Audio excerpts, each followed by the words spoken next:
क्षणभंगुर जीवन की कलिका, कल प्राति को जाने खिली न खिली, मलयाचल की शुचि सुगंध समीर अरे मिली न मिली, कलिकाल कुठार लिए फिरता, तन नम्र से चोट झिली न झिली, जपले प्रभु नाम हरि रत्ना, जपले प्रभु नाम हरि रत्ना, अंत समय में हिली न हिली, अंत समय में हिली न हिली, कवि को ने अगाध पयोनिधि के उस पार गया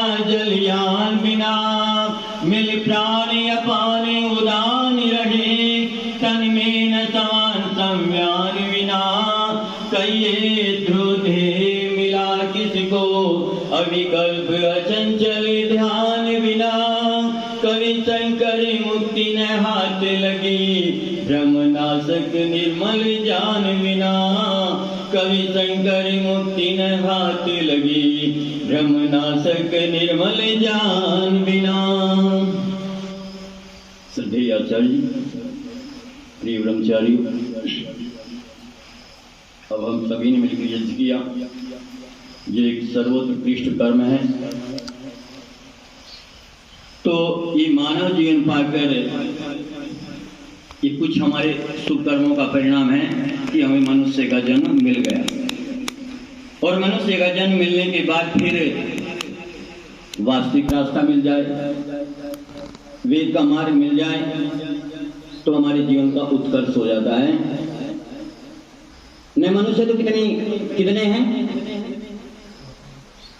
हजारों करोड़ों मनुष्य हैं, लाखों अरबों मनुष्य हैं, लेकिन जब तक सही रास्ता नहीं मिलता तो जीवन में क्या है, भटकते रहते हैं और दुर्दशा को प्राप्त होते हैं। न जाने कितने व्यक्ति दुर्व्यसन के शिकार होकर के, दुर्गुणों के शिकार होकर के अपने जीवन को तबाह कर रहे हैं, अपने जीवन को बर्बाद कर रहे हैं और रो रहे हैं, लेकिन कुछ हाथ निकले वाला नहीं है। लेकिन जब सही मार्ग मिल जाए, उस सही मार्ग का हमें ज्ञान हो जाए, तो हमें उस पर आरूढ़ होकर के अपने जीवन का उत्कर्ष करना चाहिए, जिससे हमारा जीवन क्या हो, सुखमय बने और आगे हमें क्या है, मनुष्य जन्म मिलने का अवसर भी प्राप्त हो जाए। और इस प्रकार होते होते हम क्या है, मुक्ति के नजदीक कुछ लग जाए, तो समझो मानव जीवन का पाना सार्थक है, अन्यथा बस चली गई गाड़ी धक्का पे, उससे होना जाना क्या, पैदा हुए मरे, पैदा हुए मरे, आए गए, चला गाड़ी। तो इसलिए हमारा जीवन बढ़िया बने। तो स्वामी दयानंद सरस्वती जी महाराज ने क्या है, विश्वामित्र सविता दुरितानि परास्व मंत्र की व्याख्या की है, और उसमें दुरितानि के 3 अर्थ ये हैं, दुर्गुण, दुर्व्यसन और दुख, कि परमात्मा हमारे जो दुर्गुण और दुर्व्यसन और दुख है, इनको दूर कीजिए। 3 चीज है, दुर्गुण है और दुर्व्यसन है। तो जो मैंने मंत्र बोला था, इसमें क्या है, दुर्गुणों का उल्लेख किया हुआ है। उल्लुकयातम सुश्लुकयातम कोज्ञातम, इसमें क्या है, दुर्गुणों का वर्णन किया है कि जैसे क्या उल्लू क्या होता है, उल्लुकयातम, उल्लू की चाल अर्थात उल्लू की गति को जरी, हे जीवात्मा यदि तो अपना उत्कर्ष चाहता है, अपना उत्थान चाहता है, तो जो उल्लू की चाल है, उल्लू की जो गति है, उसको इस प्रकार से मसल दे जिस प्रकार से शिला के ऊपर किसी पदार्थ की क्या चटनी बना देती है। प्रमृण इंद्र, हे जीवात्मा, तो इस प्रकार से इसको मसल दे। तो उल्लू की चाल क्या है, उल्लू क्या है, अंधेरे से प्यार करता है। उल्लू क्या है, अंधेरे से प्यार करता है, और रात को अपना कार्रवाई करता है ना, तो उसको अंधेरा ही प्रिय है। अंधेरे से उसको क्या, मोह है, और अंधेरा क्या, अज्ञान का प्रतीक है। और जब मनुष्य के अंदर अज्ञान होता है तो क्या होता है, मोह से ग्रसित हो जाता है। और मोह क्या है, मोह वैचित्य धातु से क्या है, मोह बना है। और वैचित्य किसको कहते हैं? शौक को। और मानसिक संताप को। जब मनुष्य मोह से ग्रसित हो जाता है तो मानसिक संताप उसको होता है। राजा दशरथ का राम में मोह था और राम वन को गए, उनको इतनी वेदना हुई, इतना मानसिक संताप हुआ कि जिसके कारण उनका जीवन ही चला गया। तो मोह जो है एक क्या है? भयंकर दुर्गुण है। तो इसमें यही कहा कि हम उसको छोड़ें। हाँ, स्वामी दयानंद सरस्वती जी महाराज ने थोड़ा सा कुछ उसका निदान किया है व्यवहार भावों में कि मोह करना है तो कर सकते हैं। कहां? सज्जनों में मोह। यदि मोह करना है तो सज्जनों में। हालांकि वो भी दुख देने वाला है, क्योंकि जब सज्जनों से वियोग होगा, सज्जनों से अलग होंगे तो भी कष्ट होगा। तो कहने का मतलब तो मोह करना नहीं चाहिए। तो वेद कहता कि इस मोह की चाल को, उल्लू की चाल को छोड़ो। अगला क्या है? सुसुलुकयातुम। सुसुलु कहते हैं भेड़िए को। और भेड़िए क्या होता है? स्वभाव से क्रूर होता है और क्रोधी होता है। और जब मनुष्य को क्रोध आता है ना तो उसका विवेक क्या होता है? समाप्त हो जाता है। उसकी बुद्धि क्या होती है? फैल हो जाती है। वो निर्णय नहीं ले पाता कि मुझे क्या करना चाहिए, क्या नहीं करना चाहिए, और गुस्से में आकर के वो अंधाधुंध कार्य कर देता है। तो कह रहे कि हमें इसकी चाल को छोड़ देना चाहिए। इसके सुसलु भेड़िए की चाल को छोड़ देना चाहिए। बहुत भेड़िया क्या है? गुस्से से ग्रसित है। तो हमारे अंदर ये क्रोध है, वो हमारे विनाश का क्या कारण है? हमारी बुद्धि को समाप्त कर देता है। और जब बुद्धि खराब हो जाती है ना, फिर कुछ नहीं रहता। जब तक बुद्धि ठीक है तभी तक ठीक है। और बुद्धि के बल पर आदमी अपना कार्य सिद्ध कर लेता है। जिसकी बुद्धि काम करती है ना, वो अपने रास्ते निकाल लेता है। अर्थात बुद्धि मनुष्य का सबसे बड़ा क्या है? शस्त्र है।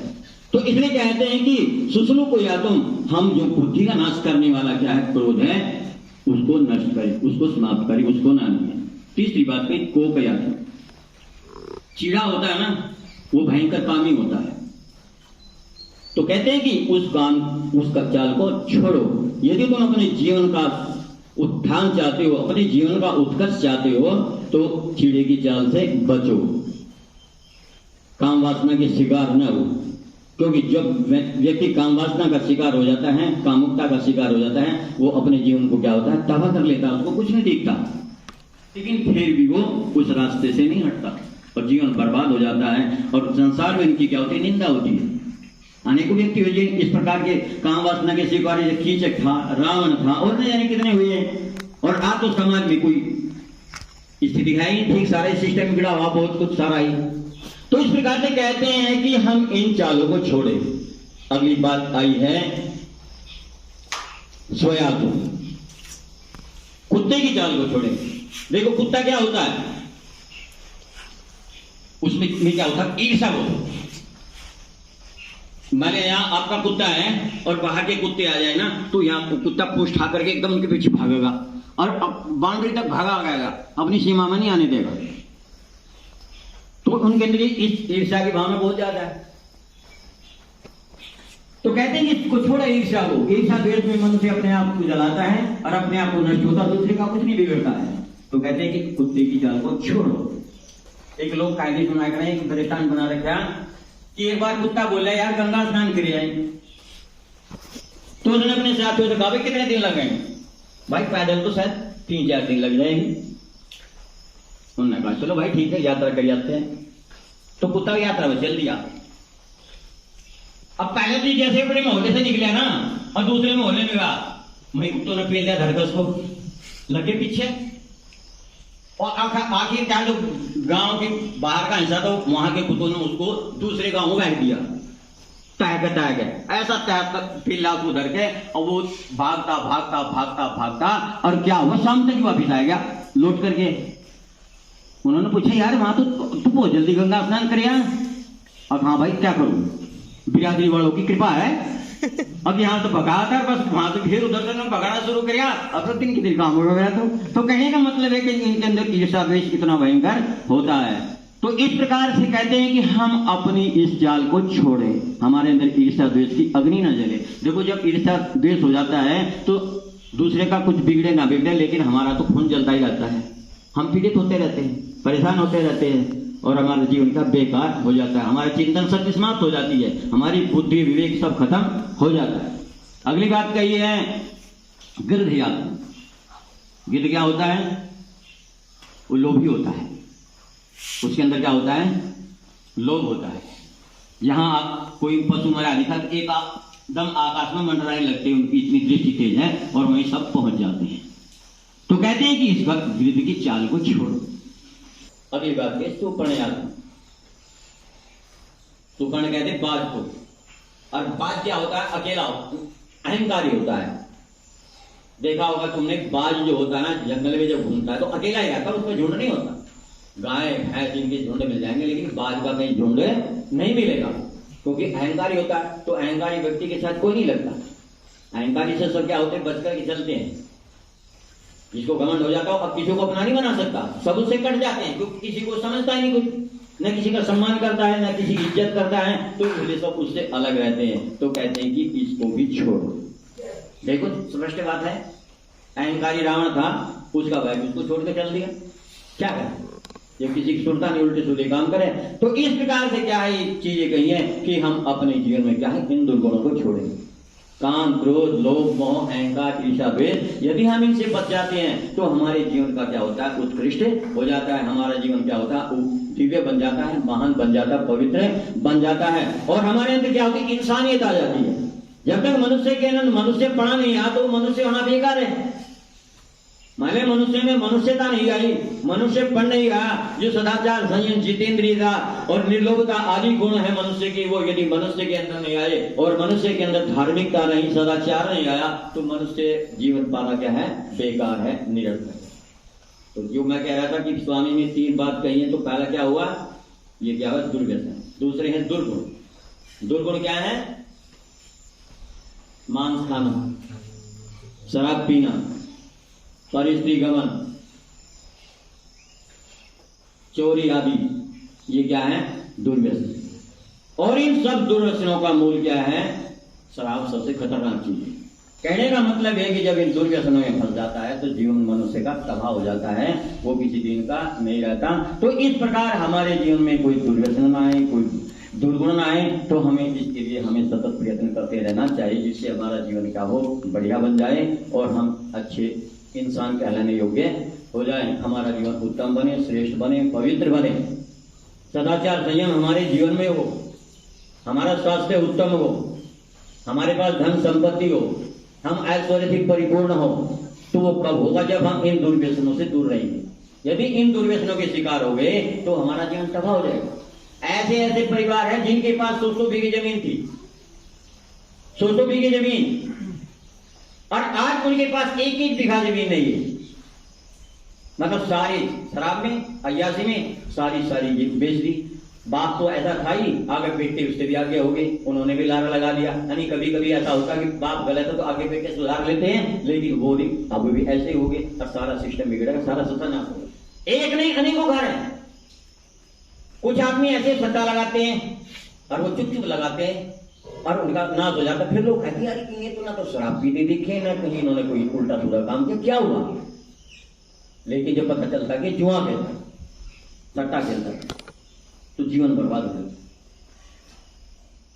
और अंत में क्या होता है? जुए खेलने वाले क्या करते हैं? जब उसमें लगे रहते हैं और अंत में क्या होता है? जब वो काम नहीं चलता ना और इतने कर्जवश हो जाते हैं, अंत में क्या होता है? उनको आत्महत्या करनी पड़ती है,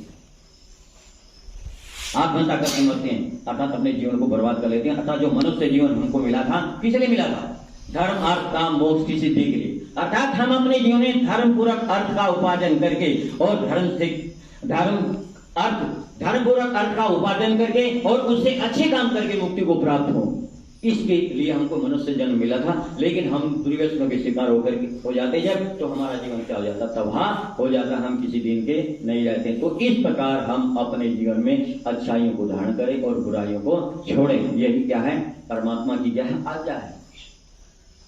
भाई जो वेद मंत्र बनाए परमात्मा ने तो विज्ञान दिया, और परमात्मा कह रहे हैं इन चाल को छोड़ो, है मानव, यदि तुम अपने जीवन का कल्याण चाहते हो, अपने जीवन का उत्कर्ष चाहते हो, अपने जीवन में उन्नति चाहते हो, अपने जीवन में सुख और शांति चाहते हो कि हम सुखी शांति रहें, और यदि तुम अपने परिवार की समृद्धि चाहते हो, अपने कुल की वृद्धि चाहते हो, अपने कुल का विकास चाहते हो, अर्थात अपने जीवन का पूर्ण रूप से उत्थान चाहते हो, तो इन दोषों को छोड़ो। ये जो दोष है, काम, क्रोध, मद, लोभ, मोह, अहंकार, ईर्ष्या, द्वेष, इनको छोड़ो, और ये जो शराब, कबाब, मांस, अंडा, जुआ, सट्टा इत्यादि व्यभिचार आदि जो है, इनसे बच करके रहो, और अपने जीवन में सत्कर्मों की ओर क्या हो, पुरुषार्थ करो, जिससे हमारा जीवन क्या बने, यह बढ़िया बने, हमारा जीवन यज्ञ में बने, त्याग में बने, हमारी वृत्तियां ठीक रहें, हमारा जीवन उत्कर्ष की ओर बढ़े, और ऋषि मुनियों के मार्ग पर चलकर हम अपनी चित्त की वृत्तियों को एकाग्र करके हम अपनी विद्या आदि में अपने जीवन को लगाएं, अपनी शक्ति को विद्या पढ़ने में लगाए। देखो, विद्या के बिना कुछ नहीं है। विद्या बिना सुख न जायते नराणाम, विद्या बिना सुख न जायते नराणाम ध्रुवम तस्मात् धर्मात् का मोक्षेभ्यो विद्याभ्यासम समाचरेत्। यदि हम अपने जीवन में उत्कर्ष चाहते हैं, हम अपने जीवन में सुख और शांति चाहते हैं, तो हमको विद्या का अभ्यास करना चाहिए। विद्या के बिना कल्याण नहीं होता। विद्या ददाति विनय विनया दयाति पात्रतां पात्रत्वा धनम आपनोति धनात् धर्म तथा सुखम। विद्या से क्या आपकी योग्यता आती है, विद्या ददाति विनय, उससे विनयशीलता आती है, विनया दयाति पात्रता, और विनयता से क्या आपकी पात्रता आती है, और पात्रता बहुत ही धन, पात्रता धन आता, धना धर्म, और धर्म का धर्म है, और सुख का मूल क्या है, धर्म है। इसलिए हम अपने जीवन में धर्म से जुड़े, धार्मिकता अपनाएं, जिससे हमारे जीवन का क्या हो, उत्कर्ष हो।